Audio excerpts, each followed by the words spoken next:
Here I am describing my cooperative care protocols for Toby and Roxy. I'll start with Toby.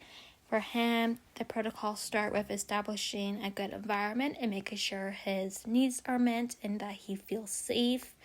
Depending on the day, I'll have to change this up.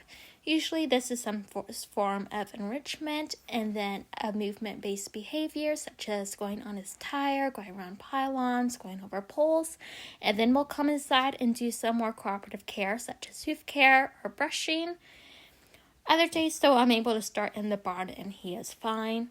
I find that he is quite sensitive to the environment, so this is why these protocols may have to change, and what I do to start has to change depending on how he is feeling. Inside the barn, we are working on establishing a start button, which is something I was unfamiliar before starting this course, so in the last few weeks, I've been working hard on creating one of Toby. For him, as long as he's standing on the mat, I will constantly feed him throughout my session. If his head's in the bucket, I stop. Once his head is out of the bucket and I wait a little bit just to establish that he is ready, then I'll ask for him to lift up a hoof or I'll start grooming him, whatever my plans are for that day. As you can see in this video, he is doing quite well. Still holding a bit of tension in his hind end. However, I feel like at this point, he may need some body work done as he may be a bit sore.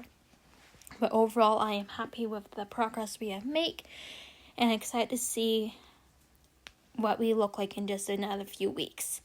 With Roxy, I don't have one long clip, so I had to mash up a few clips together. She's the pony that I started learning positive reinforcement on, so these clips are not best practice. There's a lot in here that I wish I could change, go back, but again, we all start somewhere. For her, specifically because of her vision loss, that was something that I had to kind of experiment with to see what would work.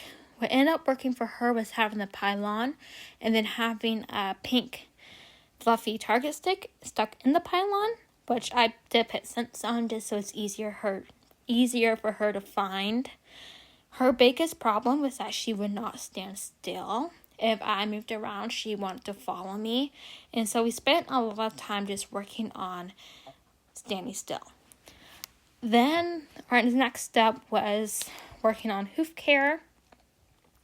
So she didn't really understand the whole point of lifting your hoof up. So you would have to really put all your muscle in just to get her leg up.